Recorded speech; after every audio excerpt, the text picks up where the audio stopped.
Hello students, complex analysis के इस lecture में हम सबसे पहले एक डेफिनेशन कैनोनिकल प्रोडक्ट्स क्या होता है।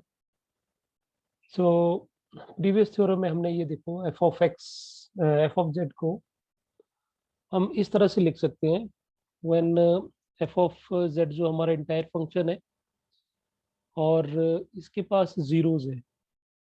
तो ये जो आपके पास Z Z1 Z2 Z3 so Zn, क्योंकि n is vary from 1 to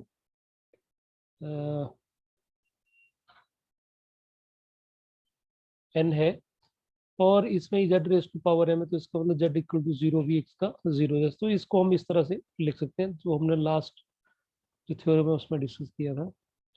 तो ये जो एक्सप्रेशन है from this this to this जो हमने यहाँ लिखा हुआ है, capital pi i vary from 1 to infinity 1 minus z over z not की जगह यहाँ पे जेड एन होगा। ठीक है, z n exponential of Z over z not z n plus 1/2 z over z n raised power 2 plus also 1 over h z over z n raised power h this. So this can be written as a capital E से denote करते हैं and z over z not comma h। h means यहाँ पे last term का जो degree है उसको हम h डिनोट करेंगे, यहाँ पे लिखेंगे और ये जो एक्सप्रेशन है z ओवर जेड एन वो यहाँ पे लिखेंगे। अब ये वाला जो एक्सप्रेशन है ये converges and represent entire function if the series. ये कन्वर्ज और एक एंटायर फंक्शन को रिप्रेजेंट करेगा अगर this expression is converges, this series is converges you can say. So इसको थोड़ा सा अगर हम इसमें लिखें तो it is nothing but it is like summation r over z n raise to mod के साथ है। अब आर के ऊपर तो लगाने की जरूरत नहीं है and H plus 1 and divide by 1 over H plus 1। ये एक्सप्रेशन है, एच प्लस 1 की बात करते हैं एक ऐड करके।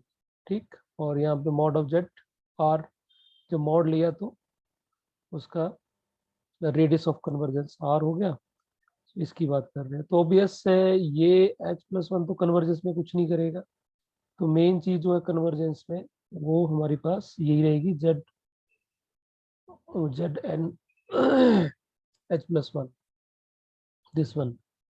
ठीक, तो ये कन्वर्स करना चाहिए एंड ये कन्वर्स तभी करेगा तो ये देखिए लिखा हुआ है कि this expression is less than infinity, मतलब इसका जो सम है वो एक फाइनाइट नंबर आना चाहिए। सो अगर होता है तो दिस एक्सप्रेशन जो है वो कन्वर्स करेगा और साथ में ये इंटायर फंक्शन को रिप्रेजेंट करेगा। अब इसमें एक चीज है, ये जो h है ये h आपका स्मॉलेस्ट होना चाहिए। ठीक है, smallest mean to say that कि जैसे summation 1 over n square converse कर रहा है, summation 1 over n cube converse कर रहा है, तो मिनिमम लेना है यहाँ पे, मिनिमम जैसे ये हो। ठीक, सो h is the smallest integer for which the above series converges, and this in expression this one is said to be canonical product associated with the sequence this one। ये बड़ी इंपॉर्टेंट चीज है, देखिए canonical product associated with the sequence zn यहाँ पे sequence है, तो zn sequence is nothing what it is z1 z2 so और ये कहीं ना कहीं जीरो है, कितने जीरोस होंगे वो हम डिस्कस करेंगे। और ये जो h है, h is called the genus of the canonical product. Okay, तो दो टर्म है यहाँ पे आपको दिमाग में बैठा रही है कि इसको कैनोनिकल प्रोडक्ट बोलेंगे with sequence zn and h is called the genus of the canonical product। अच्छा, दूसरी चीज कि जब हम लास्ट थ्योरम किया था तो उसमें एक एक्सप्रेशन है ये दिस वन जो हमने ऊपर भी लिखा था मैंने, ये this one. So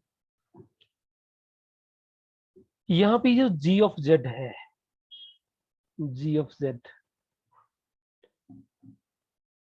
is reduces to a polynomial. अगर ये g ऑफ z का पॉलिनोमियल होगा, then is said to be a finite genesis, and the genesis of f of z is defined to be the degree of this polynomial, g of x का polynomial, g of z का polynomial, or to be the genesis of the canonical product whichever is greater। तो दो चीजें हैं हमारे पास, या तो हम एक कैनोनिकल प्रोडक्ट लिख लें, ये कैनोनिकल प्रोडक्ट लिख लें हम, क्योंकि कैनोनिकल प्रोडक्ट किससे लिखा जाएगा, वो ओनली एक सीक्वेंस से लिखा जाएगा, इस सीक्वेंस से कैनोनिकल प्रोडक्ट लिखा जा सकता है।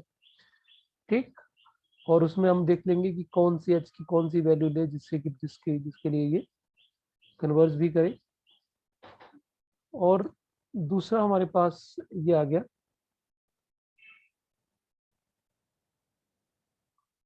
और दूसरा हम कैनोनिकल प्रोडक्ट से या पॉलिनोमियल की डिग्री से हम चेक कर सकते हैं कि इसका जेनेसिस क्या होना है। अगर इस एक्सप्रेशन की बात करें तो ये एक्सप्रेशन जब बनता है तो हम सबसे पहले इसको ऐसे लिखते हैं, f of z divide by z raise to power m summation 1 minus z over z n e raise to power p n of z equal to e raise to power g of z होता है like this. ठीक, तो definitely जब हम इसकी बात कर रहे हैं कि ये जो जी ऑफ जेड है वो क्या होना चाहिए, हमारे पास पॉलिनोमियल होना चाहिए। अब पॉलिनोमियल होना चाहिए तो ऑब्वियस हम क्या करेंगे, सबसे पहले हम यहाँ पे हम लॉग ले लें, लॉग से हमारे पास एक्सपोनेंशियल कट जाएगा और यहाँ पे हमारे पास जी ऑफ जेड आ जाएगा। तो पॉलिनोमियल तो वो ई की डिग्री में भी हम चेक कर सकते हैं, और जैसे हम लॉग लेंगे तो ये जो हमारे पास सम है वो डेफिनेटली प्रोडक्ट में कन्वर्ट हो जाएगा। ठीक, हमारा क्वेश्चन आता है कि why it is in A product. ठीक है, तो इस तरह से ये एक्सप्रेशन हमारा कन्वर्ट हो सकता है, क्योंकि जो चीज हमारे पास देखो ना लॉग m प्लस n है। ठीक, इसको तो कुछ नहीं कर सकते हम, लेकिन अगर हमारे पास log m इंटू एन है तो उसको हम लिख सकते हैं log m plus log n। तो यहाँ पे क्या है, यहाँ पे पाई है और यहाँ पे क्या है, समेशन है, यहाँ पे एडिशन है, यहाँ पे प्रोडक्ट है। तो दैट्स वाई ये पाई जो है वो समेशन में कन्वर्ट हो जाता है। तो एनी हाउ, अब यहाँ पे हम डिस्कस कर रहे हैं कि अगर entire function F of Z of genesis zero is of the form, अगर ये जीरो में होगा, जेनेसिस जीरो होगा, तो ऑब्वियस है इसका मतलब ये जो होगा वो हमारे पास क्या होगा, कांस्टेंट फंक्शन होगा। जब जेनेसिस जीरो का मतलब हो गया कि इसकी डिग्री जीरो होगी, तो डिग्री किस पॉलिनोमियल की डिग्री जीरो होती है, कांस्टेंट की। तो it mean that it might be like this कि it is like 2। So this is a constant number, this is you can say A. ठीक, तो ए होगा तो देन एफ ऑफ जेड किस फॉर्म में आएगा, you see f of z like this one। ठीक, तो f of z is equal to a into z raised to power n summation 1 to infinity 1 minus z and into z upon zn। तो definitely इसमें फिर क्या होगा कि हमारे पास ये वाला टर्म तो आएगा ही नहीं। ठीक, और डेफिनेटली फिर जब आपके पास यहाँ पे ये a ही आ गया तो एक्सपोनेंशियल तो रहा ही नहीं, फिर यहाँ पे a कांस्टेंट है रहा, तो डेफिनेटली फिर पाई में कन्वर्ट करने की जरूरत नहीं है, वो सिंपल हमारे पास समेशन में ही रहेगा। ठीक है, तो दैट्स वाई इस एक्सप्रेशन में समेशन आया। और फिर वो कंडीशन तो जरूर रहेगी कि 1 over summation 1 over mod of Z जो है वो लेस देन इन्फिनिटी आना चाहिए। तो यहाँ पे h equal to 0 is the smallest positive integer such that this expression, अब ऑब्वियस h 0 है तो यहाँ पे हम इसको इसके साथ कंपेयर करेंगे तो ऑफकोर्स अगर समेशन 1 ओवर Zn है, मॉड है, और यहाँ पे क्या है हमारे पास 1 है, ठीक। तो डेफिनेटली इसका मतलब इसको अगर हमने कंपेयर करना है 1 ओवर Zn h प्लस 1 से, तो डेफिनेटली इनको कंपेयर करेंगे तो h किसके बराबर है, 0 के बराबर, ठीक। ओके ना हो तो ये 0 जब जेनेसिस 0 होगा तो इस तरह से हमारा फंक्शन लिखा जाएगा। अगर जेनेसिस 1 होगा तो डेफिनेटली हम उसी एक्सप्रेशन पे जाए, हम वापस मुड़ के, तो हमारे पास था वो expression f of z is equal to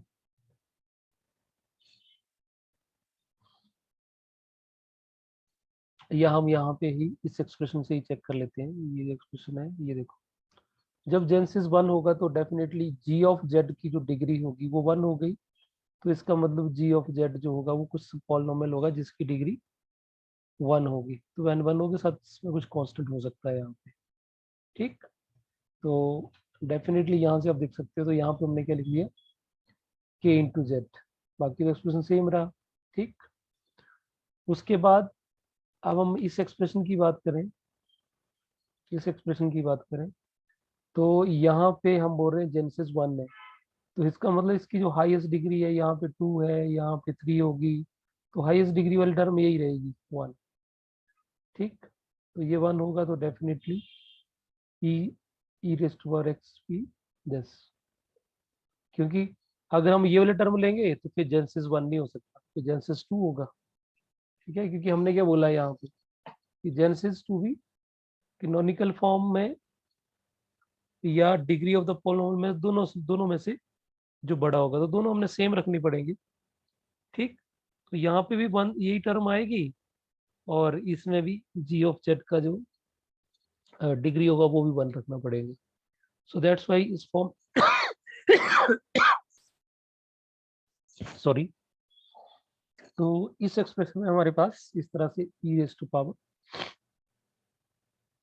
Z रहेगा। तो अब जेनेसिस 2 है तो डेफिनेटली यहाँ पे हमारे पास बनेगा h प्लस 1, और h की 1 होगा तो 1 प्लस 1 2, तो ये हमारे पास इस तरह से जेनेसिस 1 के लिए ये चीज बन गई, ठीक है। तो उसके बाद the entire function of genus 1 can be represented as, और ये बोलता है कि हम जिसका जेनेसिस 1 है उसको हम इस तरह से लिख सकते हैं, तो ये हमने आपने याद भी रखना है कि जिसका जेनेसिस 1 होगा वो उसको इस तरह से हम लिख सकते हैं, और provided 1 over z N is less than infinity, यहाँ पे जेड नॉट की जगह जेड एन होगा, ठीक। जी ऑफ जेड को देखो हमने क्या लिखा, के जेड, वो इसलिए लिखा कि जेनेसिस 1 का जो डिग्री हमें जेड की 1 रखनी पड़ेगी, k is not equal to 0 is a polynomial of degree 1 and the genesis of the canonical product is 0, hence h equal to 0,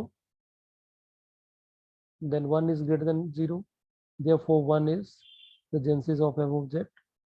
Also since h equal to 0, the condition this, तो यहाँ पे दूसरी condition है, ये देखो अब यहाँ पे हम इस टर्म को हटा भी सकते हैं, देखो ई रेज़ टू पावर इसको हटा रहे हैं, दोनों चीजें हो गई ना। वो यहाँ पे हमने क्या रखा कि जेनेसिस 1 रखा तो उसमें जी ऑफ जेड का डिग्री भी 1 रखा, और जो कैनोनिकल फॉर्म है उसमें भी हमने 1 रखा, तो दोनों में से मिक्स हो तो दोनों में सेम, तो वैसे भी लिखा जा सकता है। और यहाँ पे हमने क्या किया, इस केस में क्या करा कि जो जेनेसिस का कैनोनिकल फॉर्म का प्रोडक्ट है उसका हमने जो रखा वो 1 रखा, 0 रखा, ठीक। तो कैनोनिकल फॉर्म का जेनेसिस 0 रखा, इसका मतलब यहाँ पे 0 हुआ और यहाँ पर डिग्री जो 1 हुआ, तो 1 दोनों में से बड़ा हुआ, तो ये भी आ सकता है। तो हमारे पास दो फॉर्म्स होगी, जेनेसिस 1 होगा तो एफ ऑफ जेड इस तरह से भी लिखा जा सकता है और इस तरह से भी लिखा जा सकता है। तो वो both the expression are true for genus z equal h equal to 1। Okay, तो अब देखो कुछ आपको ज्यादा अंडरस्टैंडिंग आएगी यहाँ से। कुछ हम फंक्शन इसमें एग्जांपल्स करते हैं। जैसे देखो एफ ऑफ जेड हमारे पास इंटायर फंक्शन है और ये 0 पे 0 नहीं है। देन एफ ऑफ जेड जो है वो इस फॉर्म में लिखा जाएगा, f of z is equal to f of 0 P of z e raise to power g of z, इस फॉर्म में लिखा जाएगा। ठीक है, और p of z is a product of primary factors. तो प्राइमरी फैक्टर्स आपको पता है क्या होते हैं, this is a primary factor, ये हमने स्टडी कर रखा है। तो ये देखिए सबसे पहले एंटायर फंक्शंस है, तो हमने ये जीरोस ले लिए एफ ऑफ जेड के, z1 z2 so zn, and इनमें से कोई भी जीरो नहीं है, z is not equal to zero are the zeros of f of z. तो फिर हम definitely product of primary factors लिख सकते हैं, this is product of primary factors. और प्राइमरी फैक्टर्स का अगर मैं तुमको डेफिनेशन लिखूं तो प्राइमरी फैक्टर का जो डेफिनेशन होता है वो ये होता है, z comma p is equal to 1 minus z exponential of z plus 1 over 2 z square 1 over 3 z cube plus so 1 over p z raise to power p plus so this one. तो definitely हम यहाँ पे लिख रहे हैं, इसका मतलब पता होना चाहिए। इसका मतलब है यहाँ पे कि e z over z n m n लिख रहे हैं, तो इसका मतलब यहाँ पे क्या बनेगा हमारे पास, और पाई तो लग ही रहा है, तो पाई की बात नहीं कर रहे हम, जैसे एक्सप्रेशन की बात कर रहे हैं, तो यहाँ पे बनेगा 1 minus z over z n. ठीक, अब यहाँ पे पी आया तो हाईएस्ट डिग्री पी आई ना यहाँ तक, यहाँ पे सो आगे नहीं आएगा यहाँ तक। तो डेफिनेटली यहाँ पे एक एक्सपोनेंशियल ऑफ पहले टर्म बनेगा जेड ओवर जेड एन, फिर 1/2 z over z n raise to power 2 plus so 1 over m n z over z n raise to power m n, like this. तो I think ये clear हो गया आपको। Then p z p of z is the product of primary factor associated with the zeros of f of z. ठीक है, तो now we take phi of z, जिसमें f dash z का f of z का derivative और नीचे f of z minus p of z का derivative और नीचे पी ऑफ जेड। ठीक, तो ऐसे लिखने का फायदा ये हुआ कि ये जो फाई है ये भी हमारा एंटायर फंक्शन बन जाएगा। क्यों? क्योंकि जो पोल इसका होगा वही पोल इसका होगा, तो जब माइनस है तो पोल पोल आपस में कैंसिल आउट हो जाएंगे। पोल समझते हो ना, सिंगुलरिटी। ठीक जिसपे कुछ ना कुछ रेजिड्यू आएगा। तो phi of z is an entire function because the poles of one terms are cancelled by the poles of the other. Now if we integrate this, integrating one along any curve joining 0 to z, तो what we get, तो इसको हमने क्या मान लिया, integrate किया 0 to this और 0 to z phi of t dt, और इसको हमने g of z मान लिया। ऑब्वियस है अगर ये आपका इंटायर फंक्शन है तो इंटायर फंक्शन की इंटीग्रेशन भी इंटायर फंक्शन ही रहेगी इन द 0 to z। ठीक, और इक्वल टू यहाँ पे लॉग ऑफ नीचे का डेरिवेटिव ऊपर है तो लॉग ऑफ। ठीक, अगर मैं यहाँ पे एक स्टेप डाल दूं तो इट विल बी लाइक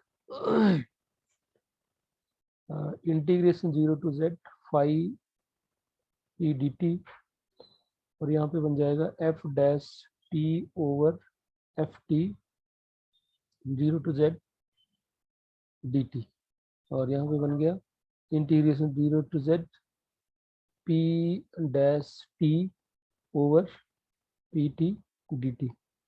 जब इंटीग्रेट करेंगे तो ऑब्वियस है, इसको तो हमने जी ऑफ जेड बोल दिया, और यहाँ पे लॉग ऑफ एफ टी और 0 to z, और यहाँ पे log P T 0 to z। तो डेफिनेटली जब हम इसको पुट करेंगे तो हमारे पास बनेगा लॉग एफ ऑफ जेड और minus log of f of 0 minus log of p of z and minus plus हो जाएगा log ऑफ p of 0। ठीक, तो इसके बाद हमारे पास ये टर्म ये बचा, एक ये बचा log ऑफ, और एक ये। अब यहाँ पे जो प्राइमरी फैक्टर है, अब यहाँ पे देख लो, अगर प्राइमरी फैक्टर में हम p को हम 0 पुट करेंगे तो हमारे पास क्या बन जाएगा, यहाँ पे हमने p ऑफ x में z की जगह 0 पुट करेंगे। देखो अगर 0 पुट करेंगे तो यहाँ पे क्या बनेगा 0, तो इसका मतलब ये टर्म 0 हो गई। ठीक है, ये 0 हो गई तो ये भी 0 हो गई, सारे 0 हो गई। तो यहाँ पे बनेगा ई वन, बाहर वन माइनस 0, और यहाँ पे E raise to power 0 that is 1। तो हमारे पास जो p ऑफ 0 है, p ऑफ 0 जो 1 हो गया। ठीक है, तो log ऑफ 1 जो होता है वो 0 होता है, तो बेटा ए टर्म 0 हो जाएगी। तो हमारे पास अल्टीमेटली क्या बचा, z इज इक्वल टू, इनको कलेक्ट कर लेते हैं, तो दोनों नेगेटिव वाली हैं तो ये डिनोमिनेटर में लिखी जाएंगी, F of z divide by F of 0 और p of Z, like this. तो दोनों तरफ हम एक्सपोनेंशियल से ऑपरेट कर देंगे, क्या बन जाएगा E raise to power log of Z, और यहाँ पे ई से लॉग कट जाएगा, so F of Z over F of 0 P of Z. Definitely cross multiply करेंगे तो we get this result. I hope you understand. थोड़ा सा example जब हम करते हैं तो उससे ज़्यादा अंडरस्टैंडिंग लेवल बढ़ता है हमारा। ठीक है, एक और एग्जांपल इस तरह से देखते हैं। देखो अब यहाँ पे है represent sign pi Z in the form of canonical product. तो आपको सबसे पहले ये पता होगा कि साइन 0 कब होता है ना।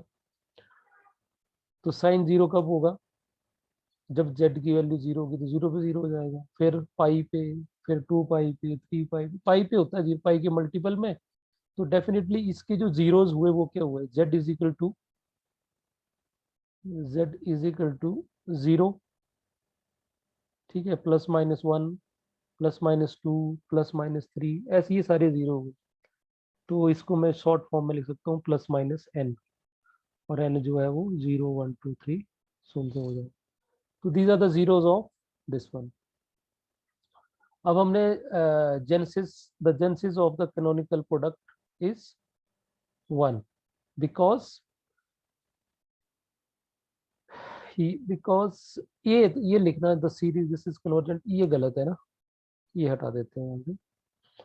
बिकॉज दो जो सीरीज 1 ओवर जेड है एन है वो इज नॉट कन्वर्जेंट, ये कन्वर्जेंट नहीं होता। ठीक, तो डेफिनेटली 1 ओवर एन स्क्वायर, हमने 0 से लेना है, एन लेना है। ठीक है, तो एन स्क्वायर जो है वो कन्वर्जेंट है, this is convergent. P test से हमने बीएससी क्लासेस में पढ़ते हैं, ये कन्वर्जेंट है। इसका मतलब अगर हम यहाँ पे इसको कंपेयर करें 1 प्लस एच से, तो डेफिनेटली यहाँ पे हम इसको ले सकते हैं 1 प्लस 1, तो एच कितना है 1, सो दैट्स वाई जेनेसिस क्या होगा 1 होगा। So converges, so h is equal to 1 is the least integer such that this one, इस पूरे की बात करें तो प्लस माइनस 1 लेके 1 over plus minus n mod h plus 1 is convergent, obvious है एन जीरो नहीं होना चाहिए। तो since z equal to zero is the simple pole, zero तो हमारा सिंपल पोल है, सिंपल मतलब एक ही, अगर ज्यादा होते तो पावर m आता या टू आता, तो ऑब्वियस है यहाँ पे z की पावर लिख दी हमने 1, ई रेस टू पावर z आना ही आना है, सेम जैसे हमने पीछे एक्सप्रेशन में लिखा है। और यहाँ पे क्या आ जाएगा, प्रोडक्ट आ जाएगा, तो product same 1 minus z over, आप यहाँ पे देखो ये एक्सप्रेशन देखो, इस एक्सप्रेशन में क्या आता है, z raise to power m आता है। अब m इसलिए आया क्योंकि यहाँ पे एक ही था, एक बार ही जीरो था, तो 1 आई, ये एज इट इज आया, ये एज इट इज आया। अब यहाँ पे जेनेसिस 1 है तो यही टर्म आएगी एक ही, और जहाँ पे जीरोस की बात करें तो जेड एन की जगह क्या आ रहा है हमारे पास, एन आ रहा है, बाकी एक्सप्रेशन सेम लिखा जा रहा है। तो ये चीज हमने सेम लिख दी, जहाँ पे जेड एन है वहाँ पे एन लिख दिया। और माइनस इनफिनिटी तो भी प्लस माइनस था, प्लस वाले भी चल रहे थे माइनस वाले भी चल रहे थे, पर इसमें जीरो नहीं आनी चाहिए, तो यहाँ पे हमने जीरो अलग से लिख दी, तो यहाँ लिख दिया pi zero indicate that n takes all the integral values except zero, zero नहीं आनी बाकी सारी आ जानी, ठीक है, ये जीरो पे ये गड़बड़ कर देगा ना। Now we shall determine g of z, अब जी ऑफ जेड की वैल्यू निकालनी है हमने, तो जी ऑफ जेड निकालने के लिए सबसे पहले तो उसको ई से इंडिपेंडेंट करना पड़ेगा, तो ई से हटाने के लिए लॉग लेना पड़ता है, सीधी सी बात है। तो taking log both sides and differentiate with respect to z, तो लॉग लेंगे तो यहाँ बन जाएगा हमारे पास, अगर यहाँ पे बात करें तो it would be log sign pi Z, और यहाँ पे लॉग जेड आ जाएगा प्लस जी ऑफ जेड आ जाएगा, प्लस जहाँ पे मल्टीपाई है वहाँ पे समेशन बन जाएगा, और 1 माइनस जेड ओवर एन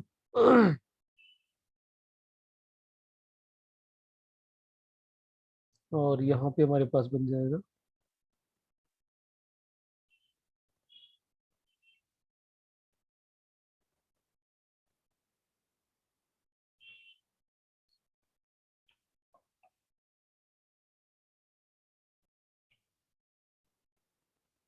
तो यहाँ पे बन जाएगा हमारे पास लॉग,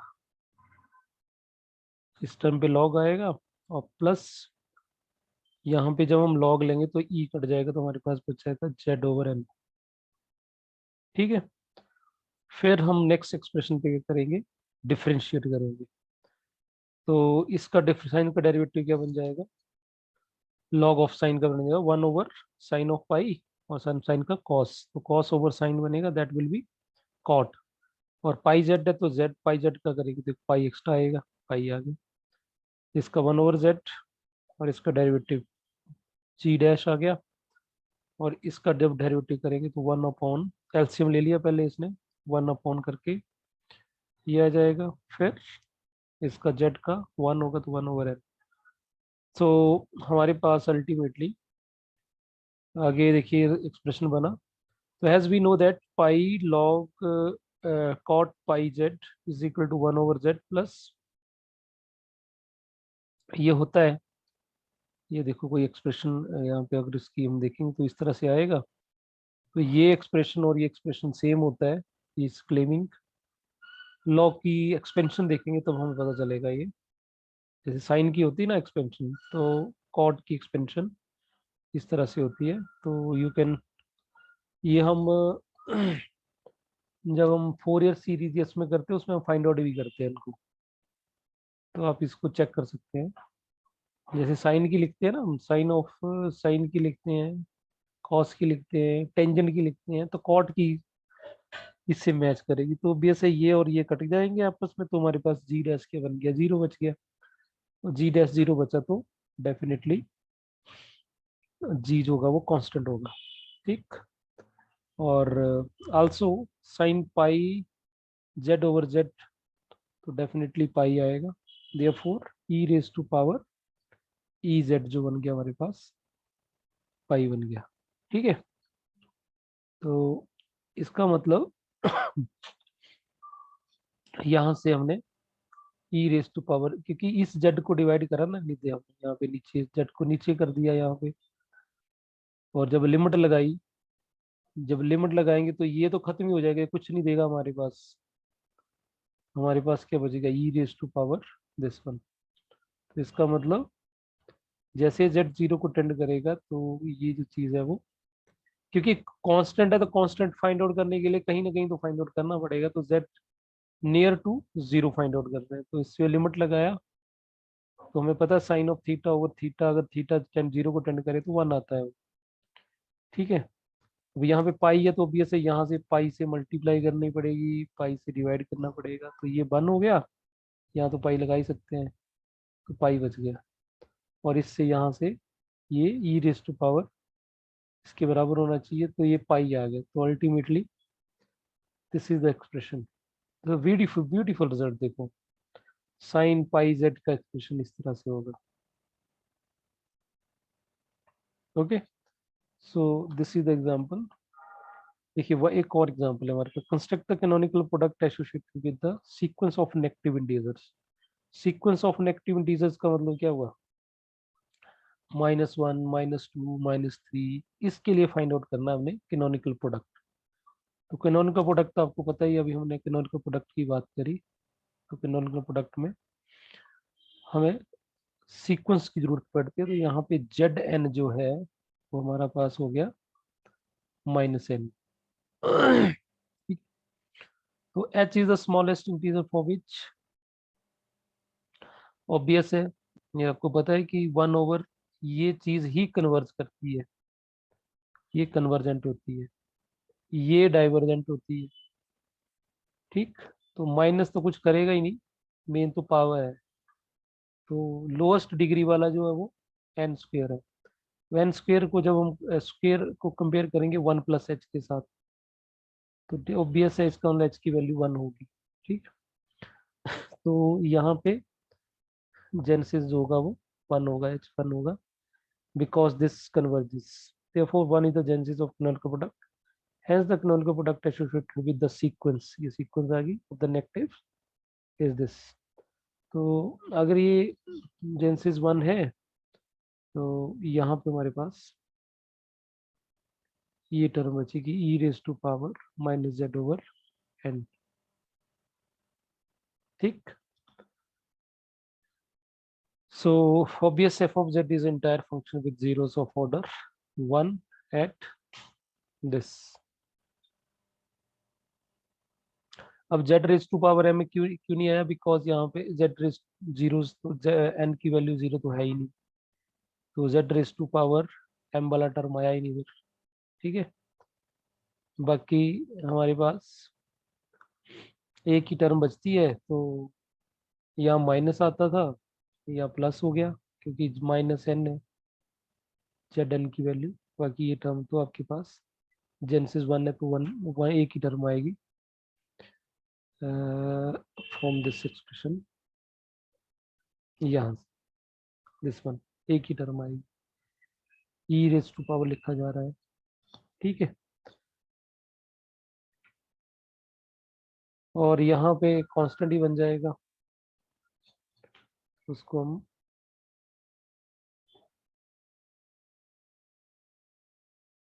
तो इस तरह से किसी भी फंक्शन के लिए हम लिख सकते हैं। अब जैसे ये देखो, ये कुछ एक रिजल्ट है, इस तरह का कोई प्रूव करने को आ जाए, तो देखो हमारे पास एक सर्कल दिया है जिसका रेडियस जो है, सर्कुलर डिस्क है, ये सर्कल की बजाय डिस्क, क्योंकि लेस देन इक्वल टू है, लेस देन है, तो हाफ रेडियस डिस्क का। तो हमें प्रूव करना है e of z comma p -1 is less than equal to 2 time e z raise to power p + 1। तो सबसे पहले देखो p = 0 के लिए तो इनक्वालिटी खुद ही होल्ड कर जाएगी। ठीक है, तो इसका एक्सप्रेशन मैं आपको अभी बताया है कि क्या होता है, जेड कॉमा पी, ई जो होता है हमारे पास 1 - z और जेड जेड स्क्वायर बाई 2 और z raise to power p over p, इस तरह से एक्सप्रेशन रहता है इसका। तो सबसे पहले देखो हम लेते हैं पी नॉट इक्वल टू 0 है, तो 1 - z को हम इस तरह से लिख सकते हैं। ठीक है, कोई इशू नहीं है। 1 - z है तो उसको लिख सकते हैं हम e raise to power log of 1 - z। Exponential से लॉग कट जाएगा तो ये जेड ही बचेगा। ठीक, अब लॉग ऑफ जेड की एक्सप्रेशन लगा दिया हमने। तो आपको पता है कि लॉग ऑफ 1 - x क्या होता है, वो हमारे पास बन जाता है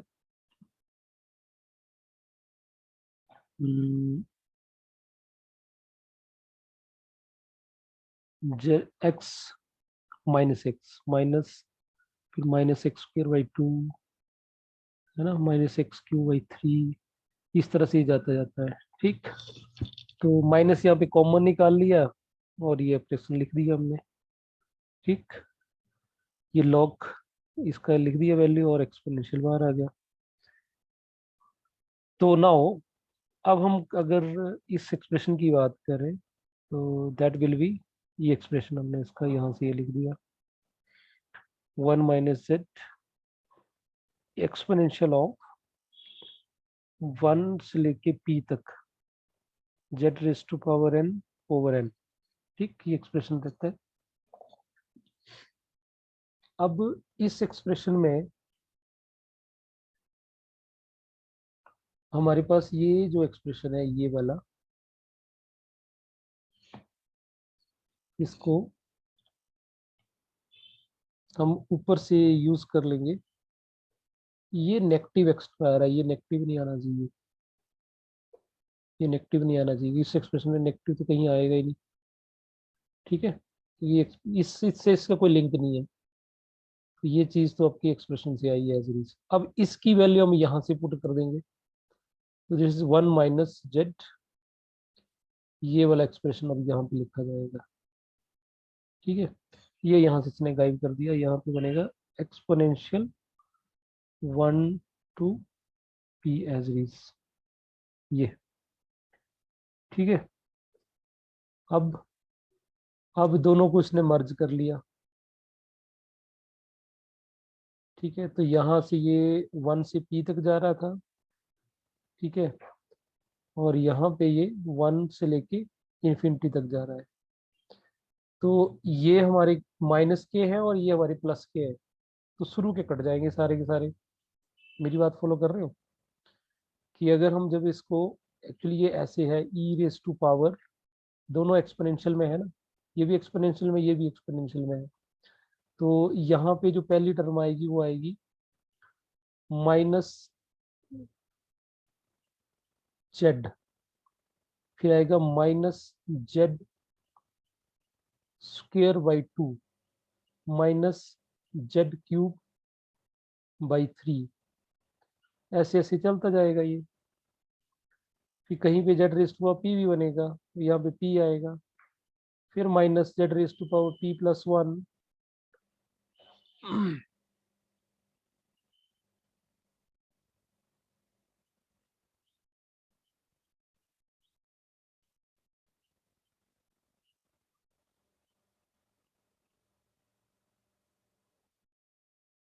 फिर यहाँ बनेगा p⁻1 ओवर p⁻1+1, फिर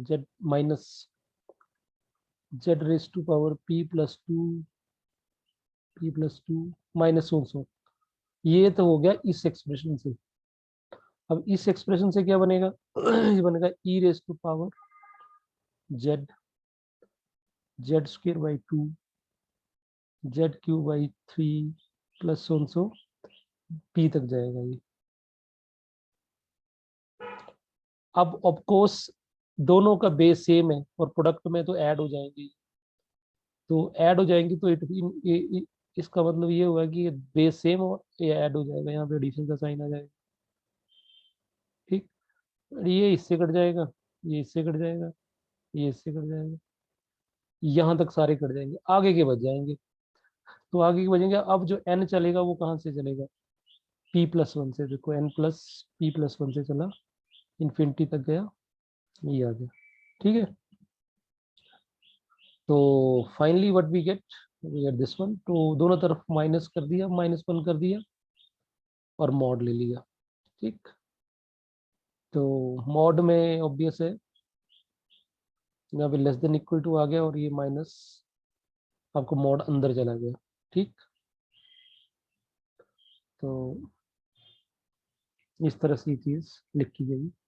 इसका मतलब ऐसे हो गया कि E raise to power X plus Y type ऐसे था, तो इसे less than mod of X like this.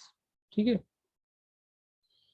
और माइनस है तो उसमें तो अलग अलग रहेगा वो एज इट इज। अब इसको नंबर 1 इसको नंबर 2 कर दिया। Now be talking about this expression. अब ये एक्सप्रेशन आपका p प्लस 1 से लेकर इंफिनिटी तक है। So this is less than equal to, of course mod लगाया तो ये less than equal to, very true. ठीक, mod raise to Z N is less than equal to, summation के बाहर था मॉड, ये ऐसे हो गया। यू कैन से कि mod of z1 plus z2 is less than equal to mod of z1 plus mod of z2। ये question लगा इसमें, तो टर्म में बहुत ज्यादा है तो समेशन में लिखा जाएगा। तो यहाँ पे समेशन अंदर था और यहाँ पे समेशन बाहर हो गया। ठीक, और ऑफ कोर्स 1/n जो है वो 1 से कम होगा, so that's why this further is less than, कि 1/n इज लेस देन 1, तो z raise to power n दोनों तरफ अगर मल्टीप्लाई भी कर देंगे तो ये से कम रहेगा। तो ये एक्सप्रेशन हमारे पास इस तरह से बन गया। अब अगर हम इसको पुट करें तो इस एक्सप्रेशन को मैं थोड़ा सा एक्सप्लेन करूं तो पहली टर्म बनेगी z raise to power p plus 1, दूसरी बनेगी mod of z p raise to power plus 2। इस तरह से चलेगी, सभी में z raise to power mod z raise to power p plus 1 common होगा, तो ये आपका कॉमन आ जाएगा। अंदर पावर यहाँ पे बचेगा 1 और यहाँ पे बचेगा जेड मॉड जेड, यहाँ पे मॉड जेड स्क्वायर। तो इसको हम इस तरह से लिख सकते हैं। ठीक, सो एंड दिस हमें गिवन है, डिस्क दी है, इस डिस्क का जो रेडियस है वो 1/2 से कम है, so this is less than equal to this. तो ये तो जीपी बन गई और इनफिनाइट जीपी का सम हम निकाल सकते हैं। सो दिस इज लाइक दिस, तो दिस एक्सप्रेशन इज, तो ये एक्सप्रेशन हम यहाँ पे यूज कर लेंगे 2 में। तो व्हाट वी गेट, ये एक्सप्रेशन हमारे पास यहाँ पे इस तरह से आ गया। तो ये एक्सप्रेशन हम फिर यूज करेंगे, e raise to power x minus 1 is less than equal to x e raise to power x। तो ये सिंपल मल्टीप्लिकेशन आपकी सिंपल कैलकुलेशन रहेगी और ये चीज हमारे पास इस तरह से आ गई। तो दिस इज प्रूव्ड। ओके, इसमें कोई इशू होगा तो यू कैन आस्क। उसी तरह से सेकंड भी आपके पास, अब ये एक्सप्रेशन क्लियर हो गया तो हमारे पास बाकी सेकंड थर्ड ये ऑब्वियस से क्लियर होते जाएंगे। ठीक है, तो यहाँ से ये वाला एक्सप्रेशन, इसको भी आप चेक कर सकते हैं और जो थर्ड वन है उसको भी आप इजीली वेरीफाई, ये रिजल्ट हमने जो फर्स्ट वाला है वो यूज कर लेंगे।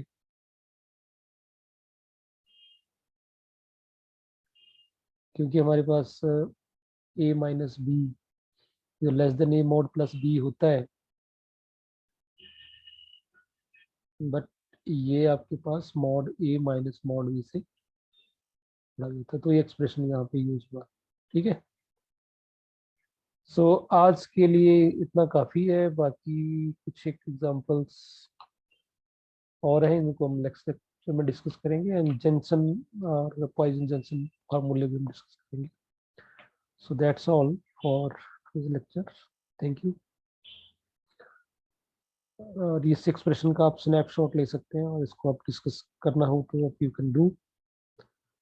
और ये वाला भी जो हमारा एक पार्ट मैंने आपको डिस्कस कर दिया, इसकी जो सेकंड और थर्ड पार्ट है इसको भी आप चेक करिएगा।